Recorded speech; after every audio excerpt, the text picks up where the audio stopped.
Yo'ldoshi Alloh yo'lida bir qiyinchilik uchraganda bo'lsa, tulib tashqan ishonch bilan buningda bir yaxshilik bor deb yo'ldoshiga tasalli beradi. Yaxshilik bor deb yo'ldoshiga tasalli beradi. Hozir kim moda chiqdi, nerede qaysi oshxona ochildi, qaysi tovoq nerede o'xshaydi deb faqat moda qo'lishib yashaydigan ayollar aslo va aslo Hazrat Xadijaning izbosari bo'lolmaydi.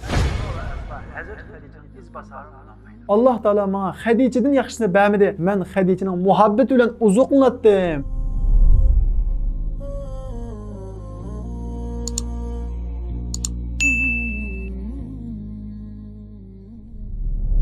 Biz bugün İslam davasının anısı, şundaqla bütün müminlerin anısı, Peygamberimiz Muhammed Aleyhisselam'ın yülençiki ve gamguzarı, Peygamberimiz Muhammed Aleyhisselam onun muhabbetinden uzak olduğun dava yoldaki sebdişi, şundaqla İslam yolunda tuncu olup özünün oğlunu şehit bergen ve bütün mal mülkünü İslam yoluna atağan büyük kahraman sahabe ayal Hadice binti Huwaylid ile tanışıp çıkımız. Peygamberimiz Muhammed Aleyhisselam'a vahiy keliş aldıda bütün dünya azgınlık istekleri içinde idi. Aqidi cihatta butlarga ibadat qilsa, ahlaki cihatta buzuqchilik nait avj ag'a edi. Haq huquqda bo'lsa, zulm haddidan oshqa edi. Ammo mushundaq jihatdami nait osondagi bir qism kishilar İbrahim alayhissalomning qilib qolgan to'g'ri yo'lda mang'atdi. Shundaqla yana bir bölük kishilar jamiyatdagi yomon ishlardan seskinib o'ziga shu jamiyatdagi yomon ishlarni harom qiladi. Masalan, Hazrat Osman o'ziga zinoni harom qilgan kishilarning qatoridan edi. Hazrat Abu Bakr o'ziga butqa ibodat qilishni harom qilgan kishilarning qatoridan edi. Biz bugun tunishib chiqmoqchi bo'lgan Xadicha binti Huwaylidmi o'ziga yomon ishlarning hammani harom qilgan ayollarning birisi edi. Shuning uchun Xadicha binti Huwaylid Makka xalqi tarafidan Tahira, ya'ni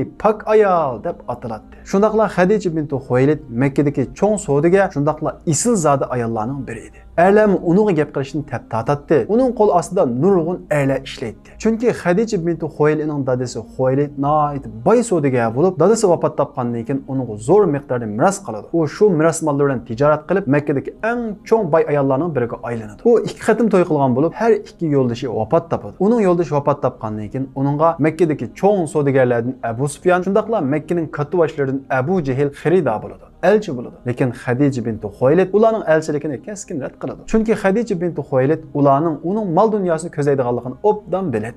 Xadicha odam ishlatish jarayonida kishilarning samimiyatligidan nayt bizar bo'lgan edi. Shundaqla o'zining kelgusi hamrohi uchunmi, boy bo'lmasimi, savdogar bo'lmasimi, Makkaning katta boshlari bo'lmasimi, oddiy odam bo'lsimi, samimiy, rostchil odam izlaydi. Payg'ambarimiz Muhammad alayhissalom vahiy kelishdan burun boshqalarning mollarini setib berib tijorat qiladi. Bu jarayonda Payg'ambarimiz Muhammad alayhissalomdagi rostchillik ve amanatdarlık kişilerin arasında tarqalib, Peygamberimiz Muhammed Aleyhisselam'ın isminin keyniga Amin degan sübhat qo'shilib chaqiradi. Yani Muhammed Amin, ishonchlik Muhammed deb chaqiradi. Peygamberimiz Muhammed Aleyhisselam'ın ishonchlik ekanligi ve amanatdarligi Hazreti Xadichaning quloqiga yetdi. Xadicha Peygamberimiz Muhammed Aleyhisselam'a qiziqib qoladi ve uningga boshqalar bergandan ko'proq pul berib, mollarini Shamga elib berib, setib berish talabini qo'yadi. Peygamberimiz Muhammed Aleyhisselam Xadichaning talabini qabul qiladi. Xadicha Peygamberimiz Muhammed Aleyhisselam'a mollarini bergandan keyin uningga Chakiri Meysarani qo'shib qo'ydi va Meysaraga Muhammadning muomalasiga va rostchilligiga, omonatdarligiga diqqat qilgin. Qaytib kelgandan keyin Muhammadning qanday odam ekanligini menga aytib bergin deydi. Hazrat Xadichaning maqsadi faqat Payg'ambarimiz Muhammad alayhissalomga meni satqizish emas edi. Balki Xadichaning maqsadi men izlayotgan rostchil odam mushumi emasmi, buni berish edi. Shunda qilib Payg'ambarimiz Muhammad alayhissalom Xadichaning malini elib, Xadichaning Chakiri Meysara bilan Shamga otlanadi. Payg'ambarimiz Muhammad alayhissalom bu jarayonda Xadichaning malini xuddi o'zining maldek asraydi ve Xadichaning malini Shamga saq salomat elib berib satadi ve nurg'un foyda bilan Makkaga qaytib keladi. Xadicha Payg'ambarimiz Muhammad alayhissalomdan yo'l olsagan mallarning ilgirkidan ko'proq foyda qilganligini ko'rib nayt xursand bo'ladi ve Chakiri Meysaradan qani aytqina, Muhammad qandaqroq odamkan deb so'raydi. Meysara Xadichaga Payg'ambarimiz Muhammad alayhissalomni ko'rgan ajoyib omonatdarlik ve rostchillikni birma-bir so'zlab beradi. Shundaqla Payg'ambarimiz Muhammad alayhissalomning o'zining pulini mal sotgan pullarga olishib qilishni nayt ansirganligi ve nayt omonatdarligini tafsiriy so'zlab beradi. Xadicha Meysaradan Payg'ambarimiz Muhammad alayhissalomning axloqini anglagandan keyin xuddi o'zi uzundan buyon izlayotgan odamni topgandek bo'ladi. Xadicha darhol do'sti Nafisaga Payg'ambarimiz Muhammad alayhissalomga teksu baliqini aytadi. Nafisa Payg'ambarimiz Muhammad alayhissalomning qishig'iga berib, "Ey Muhammad, to'y qilmamsa?" deydi. Payg'ambarimiz Muhammad alayhissalom "To'y qilsam bo'ladi, lekin namzat yo'q" deydi. Nafisa "Xadicha bog'o" deydi. Payg'ambarimiz Muhammad alayhissalom "Xadicha degan boy ayol tursa, men degan bir yetim tursa, bu mumkin bo'ladimi?" deydi. Nafisa payg'ambarimiz Muhammad alayhissalomga Hazrat Xadijaning ijobiy pozitsiyasini bildirdi. Payg'ambarimiz Muhammad alayhissalom tag'isi Abu Talibga aytdi. Abu Talib bu ish mumkin bo'ladimi degan o'ylar bilan oxiri Xadijaning tag'isining uyiga elchilikka kirdi. Tag'isi Xadijaga maslahat solgandan keyin, ya'ni uning ma'qulligini olgandan keyin payg'ambarimiz Muhammad alayhissalomga Hazrat Xadijani yotib qildi. Shunda qilib payg'ambarimiz Muhammad alayhissalom 25 yoshda Hazrat Xadijani amriga oldi. Bu to'y Makkadagi nihoyat cho'ng to'ylarning birisi bo'ldi. Shundaqla Xadija Abu Talibning yetimligiga tegibdi deb nihoyat g'ulg'ula qo'zg'aydi. Chunki bu vaqtda payg'ambarimiz Muhammad alayhissalom mal sotadigan oddiy fuqaro edi. Xadija bo'lsa nihoyat boy savdogar edi. Uning qo'llarida nurg'unlagan kishilar ishlaydi. Hamma narsa pul bilan o'lchanadigan bir jamiyatda boy bir savdogar ayolning oddiy bir tijoratchiga o'yinishi hamma odamning diqqatini qo'zg'aydi. Makkaning katvoshlardan Abu Sufyan va Abu Jahil Xadija nima deb bizdek isil zotlarni rad qilib bir yetimga tegidi deb hayron qoladi. Va shu vaqtdan boshlab payg'ambarimiz Muhammad alayhissalomga ichida g'um saqlashga boshlaydi. Hazrat Xadija payg'ambarimiz Muhammad alayhissalomga yotliq bo'lgandan keyin o'zining jamiyatdagi o'rnini bir chetga qayirib qo'yib, haqiqiy sadoqat bilan payg'ambarimiz Muhammad alayhissalomning oldida ayollik burchini voyaga yetkazib ado qiladi. Butun diqqatini payg'ambarimiz Muhammad alayhissalomni xushal qilishga sarf qiladi. Hatto payg'ambarimiz Muhammad alayhissalom Xadijaning qo'li Zayd bilan nihoyat chiqishib qoladi. Payg'ambarimiz Muhammad alayhissalom Zaydni nihoyat yaxshi ko'rib qoladi. Buni ko'rgan Xadija payg'ambarimiz Muhammad alayhissalomni xushal qilish uchun Zaydni payg'ambarimiz Muhammad alayhissalomga hadiya qilib berdi. Shundaqla Xadija payg'ambarimiz Muhammad alayhissalomni o'zining tijoratiga shirk qiladi. Ya'ni Xadija payg'ambarimiz Muhammad alayhissalomga vahiy kelishdan burunla ham ma'naviy ham moddiy jihatlarda haqiqiy yo'lak bo'ladi. Buning turtkusida payg'ambarimiz Muhammad alayhissalomning iqtisodiy ahvoli xeyli yaxshilanadi. Payg'ambarimiz Muhammad alayhissalom iqtisodiy ahvoli yaxshilangandan keyin tag'isi Abu Talibning yukini yengillatish uchun o'g'li Hazrat Alini uyiga akilib oladi. Shundaqla uning tarbiyasiga ega bo'ladi. Xadija payg'ambarimiz Muhammad alayhissalomga vahiy kelgan qadar 4 qiz, bir o'g'il tug'ib beradi. Payg'ambarimiz Muhammad alayhissalom 40 yoshga yaqinlashganda payg'ambarimizda ajoyib o'zgarishlar paydo bo'ladi. Payg'ambarimiz Muhammad alayhissalom nihoyat ijtimoiy bir odam edi. Ya'ni odam bilan nihoyat ko'p olishadigan kishi edi. Ammo yoshi 40 yaqinlashganda yolg'izlik xalab qoladi. Tijoratlarini tashlab, tog'ning ustiga chiqib, o'ngkurning ichida yolg'iz o'ltirib tafakkur qilishga boshlaydi. O'ngkurning ichidan kunlab chiqmaydi. Hazrat Xadija bo'lsa, payg'ambarimiz Muhammad alayhissalomning o'zgarishini hayron qoladi. Ammo payg'ambarimiz Muhammad alayhissalomning bu o'zgarishini qabul qilib, taq qiyomashib chiqib, payg'ambarimiz Muhammad alayhissalomga tomoq tushib beradi. Payg'ambarimiz Muhammad alayhissalom ana shundoq o'ngkurning ichida tafakkurdan o'tkazayotgan kunlarning birida bir odam paydo bo'ladi. Payg'ambarimiz Muhammad alayhissalom kechida bu odamni ko'rib nihoyat qo'rqib ketadi. Bu Jibril alayhissalom bo'lib, odam surtida kelgan edi. Jibril alayhissalom payg'ambarimiz Muhammad alayhissalomga "Iqro o'qi" deydi. Payg'ambarimiz Muhammad alayhissalom nemish bo'lganligini bilolmay, huduqib, qo'rqib, "Ma ana biqori. Men o'qishni bilmayman" deydi. Jibril alayhissalom payg'ambarimiz Muhammad alayhissalomga yaqinlashib, payg'ambarimiz Muhammad alayhissalomni quchoqlab bag'riga bosib, nihoyat qattiq siqdi. Payg'ambarimiz Muhammad alayhissalomning qo'llari birisi-birisiga kirishib ketdi. Ondan keyin Jibril alayhissalom, ya'ni "Iqro o'qi" deydi. Payg'ambarimiz Muhammad alayhissalom yana o'xshashla "Ma ana biqori. Men o'qishni bilmayman" deydi. Jibril alayhissalom yana payg'ambarimiz Muhammad alayhissalomni siqib qo'yayotgandan keyin 3-chi qatim "Iqro bismi robbikallazi xalaq, xalaqal insana min alaq, iqro va robbukal akram, allazi allama bil qalam, allamal insana ma lam ya'lam" degan bu 5 oyatni nozil qiladi. Jibril alayhissalom yuqorqi 5 oyatni deb berib bo'lgandan keyin g'oyib bo'ladi. Payg'ambarimiz Muhammad alayhissalom ushtuntut bo'lgan bu hodisidan qo'rqib ketdi. Huduqidi, "Menga jin chaplashib olganmidi? Menga ko'ringan bu odam jinmidi, shaytonmidi?" deb ansirashga boshlaydi. Payg'ambarimiz Muhammad alayhissalom hal o'ngkurdan chiqib, g'amguzar ayoli Xadija qarab yo'l oladi. Payg'ambarimiz Muhammad alayhissalom nihoyat qo'rqqan holda uyga kiradi va titragan holda "Zammiluni, meni yo'gab qo'yinglar, meni yo'gab qo'yinglar" deb yotadi. Hazrat Xadija payg'ambarimiz Muhammad alayhissalomni adiyal bilan yo'gab qo'ydi. Payg'ambarimiz Muhammad alayhissalom bir oz asli kirib olgandan keyin bo'lgan ishni Hazrat Xadijaga so'zlab beradi. Va payg'ambar alayhissalom: "Ey Xadija, men o'zimdan ansirayotaman. Mening ko'zim ko'ringan shaytonmidi yoki jinmidi?" deydi. Hazrat Xadija bo'lsa: "Ey Muhammad, Alloh sizni zoya qilmaydi. Sizlar ojizga yordam berala, yetimning beshini silayla, mehmonni yaxshi kutula. Sizlardek bir odamni Alloh zoya qilmaydi. Sizning ko'zlariga ko'rangani shayton emas" deb bu hodisani yaxshi tarafga burab payg'ambarimiz Muhammad alayhissalomga tasalli berishga tirishadi. Haqiqiy dono, yer yo'lak ayol mana shundoq bo'ladi. Yo'ldoshi huduqqanda uni tinchlantiradi. Yo'ldoshi qo'rqqanda unga yurak bo'ladi. Yo'ldoshi umidsizlanganda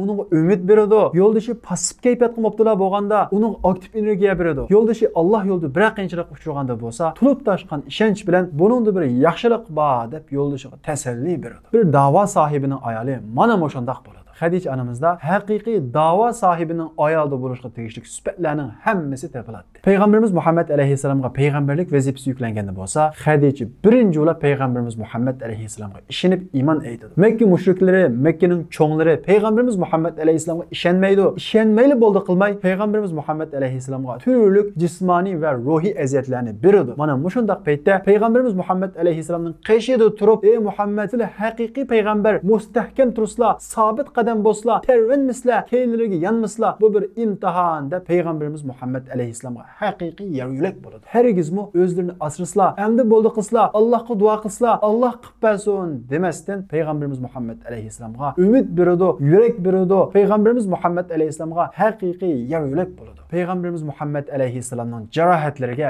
malham bo'ladi. Biz Hadicha onamizda haqiqiy ayolning simosini ko'ramiz. Tunji musulmon bo'lganlar ichida Hazrat Hadichaning ilgirki yo'ldoshidan bo'lgan Haris ismli bir o'g'li bor edi. Bilib sahobalar uning ichida Harismi bor, Ka'bada oshkor namoz o'qiymiz deb keladi. Ular namoz o'qimoqchi bo'lganda mushriklar ular bilan qarshilashadi. Ular unamay namoz o'qiymiz deb to'g'anda bo'lsa, mushriklar ularga qo'l silib, nayt qattiq uradi. Hazrat Hadichaning o'g'li Haris oyoqning zarbasidan shu yerda shahid qilinadi. Shunda qilib Hazrat Hadichaning o'g'li islomda tunji bo'lib shahid bo'lgan kishi hisoblanadi. Hazrat Hadicha islom yo'lida o'g'lini shahid bergan bo'lsa-mu, aslo tarvanmaydi, aslo isyon qilmaydi. O'g'lim shahid bo'ldi, armoniga yetdi deb qaraydi. Mushriklar payg'ambarimiz Muhammad alayhissalomning da'vatini tusish uchun turli usullarning hammasini qo'llanadi. Oxirida bo'lanmay payg'ambarimiz Muhammad alayhissalomning jamiyatini bir butun holda o'zining mahallasiga muhosiraga oladi. Ya'ni ular bilan har qanday bir odamning savdo satiq va muomala qilishini cheklaydi. Hazrat Hadicha bo'lsa payg'ambarimiz Muhammad alayhissalomning jamiyatidan emas edi. Ya'ni bu muhosiraning ichiga kirmaydi. Lekin Hazrat Hadicha bu qiyinchilik kunlardami payg'ambarimiz Muhammad alayhissalomning qishidan ayrilmay Hashim jamiyatida qoladi. Payg'ambarimiz Muhammad alayhissalomning qishida bo'ladi. Kunlar o'tadi,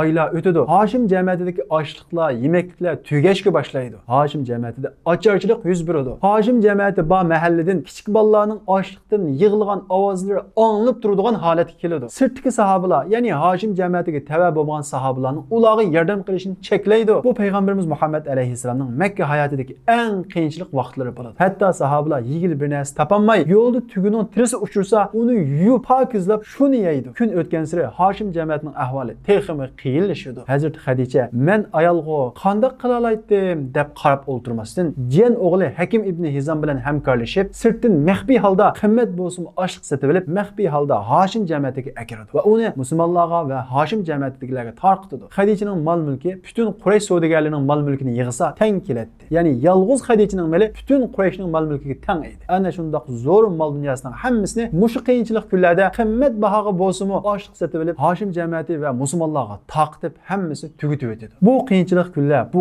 oshliq kunlar 3 yildan ortiq davomlashadi. Hazrat Hadicha bu vaqtda 65 yoshga kirib qolgan edi. Bu qiyinchilik kunlar Hazrat Hadichani nihoyat charchatgan bo'lib, judab ketadi. Va shundaqla bu qiyinchilik kunlarning ta'sirida uzun o'tmay ruhini Allohga topshiradi. Hazrat Hadichaning vafoti payg'ambarimiz Muhammad alayhissalomga nihoyat ig'ir keladi. Payg'ambarimiz Muhammad alayhissalom xuddi bir qanotidan ayrilib qolgan qushdek his qiladi. Chunki Hazrat Hadicha ma'naviyati bilan va moddiyati bilan payg'ambarimiz Muhammad alayhissalomning eng cho'ng yulanchigi edi. Hazrat Hadicha payg'ambarimiz Muhammad alayhissalom bilan o'tkazgan 25 yillik hayotida bir qatimmi payg'ambarimiz Muhammad alayhissalomga chinroq gap qilib boqmagan edi. Hazrat Hadicha iymon aytgandan boshlab mening mol dunyoim qandoq bo'lib ketadi deb ensiramasdan, aksicha mol dunyosini mushu dinga sarf qilib, bu dinning siz va bizga yetib kelishi uchun hayotini va mol dunyosini atgan edi. Hazrat Hadicha ana shundoq jafo mushaqqatlar bilan hayotini o'tkazib, mol dunyosini sarf qilib, keyingi islomning gullangan davrini ko'rmagan edi. Ya'ni islom uchun, iymoni uchun faqat badal to'labla hayotini oxirlashtirgan edi. Payg'ambarimiz Muhammad alayhissalom hayotining oxirigacha Hazrat Hadichaning bu fidokorligini eg'izidan tushirmaydi. Hatto Hazrat Oysha kundashlik qilib, o'zining qiz ekanligiga ishorat qilib, Alloh taolo sizga undan yaxshirog'ini bermadimi deydi. Payg'ambarimiz Muhammad alayhissalom, "Yo'q, Alloh taolo menga Hadichadan yaxshisini bermadi. Men Hadichaning muhabbati bilan uzuqlandim" deydi. Oradan 5 yil o'tgandan keyin musulmonlar bilan mushriklar o'tirsida Badr urushi yuz beradi. Badr urushida nurg'ulg'an mushriklar asir bo'lib tushadi. Asirlarning ichida payg'ambarimiz Muhammad alayhissalomning cho'ng qizi Zaynabning yo'ldoshi yo'ldoshi bor edi. Payg'ambarimizning bu o'g'li bu vaqtda musulmon bo'lmagan edi. Payg'ambarimizning cho'ng qizi Zaynab yo'ldoshini qutuldirish uchun to'y kunisi onasi uningga hadiya qilgan monchiqini payg'ambarimiz Muhammad alayhissalomga fidya sifatida avatdi. Payg'ambarimiz Muhammad alayhissalom monchoqni qo'liga elibla tunib qoldi. Chunki bu monchoq payg'ambarimiz Muhammad alayhissalomning yo'liga hayotini, mol-mulkini atgan kishining monchiqi edi. Bu monchoq uning rohati uchun o'zining rohatidan voz kechgan ayolning monchiqi edi. U monchoq Hiro g'orida istiqomat qilayotgan vaqtida uningga tomoq elib chiqish uchun Makkaning egiz tog'larigacha yomishib chiqadigan va uni tinch qoldirib ketadigan ayolning monchiqi edi. Bu monchoq uning vahiy kelganda nihoyat huduqqa vaqtida uningga chapan yepib, uni tinchlantirgan ayolning monchiqi edi. Payg'ambarimiz Muhammad alayhissalom monchoqqa qarab turib, Makka mushriklarina qattiq aziyat bergan vaqtida uningga tasalli bergan, uning ruhiy jarohatlariga malham bo'lgan ayoli Xadija bint Xuvaylidni eslaydi. Rasululloh qo'lidagi monchoqni o'rib cho'riga cho'ng qizi Zaynabning to'yi bo'lgan kuni qizining yuzida illiq tabassumni ko'rish uchun bo'ynidan elib, qizining bo'yniga taqab qo'ygan ayoli Xadijani eslaydi va Rasulullohning pok manzini bo'ylab issiq yoshlar taramlaydi. Bu monchoq payg'ambarimiz Muhammad alayhissalomning da'vosi yo'lida butun mol-mulkini o'zining hayotini sarf qilgan eng cho'ng yuranchki ayoli Xadijaning monchiqi edi. Payg'ambarimiz Muhammad alayhissalom sahobalarga qarab, agar sizlar ruxsat qilsanglar, bu asrning pidisini qaytirib bersak deydi. Sahobalar birdek holda shunda qilayli ey Rasululloh deydi. Hazrat Xadija mana shundaq yo'ldoshiga, ya'ni payg'ambarimizga bo'lgan sadoqati va da'vo yo'lidagi qo'ldoshlik bilan payg'ambarimiz Muhammad alayhissalomda ajoyib o'chmas ta'sirlarni qoldirgan bo'lsa, bugungi kunimizdagi islom qizlari uchun da'vo sohibining ayolining qandoq bo'lganligini amaliy hayot bilan yashab ko'rsatgan edi. Hazrat Xadija butun islom qizlariga muvaffaqiyat qozongan erning keyinda buyuk bir ayol bor degan o'gitni emas, muvaffaqiyat qozongan bir ummatning,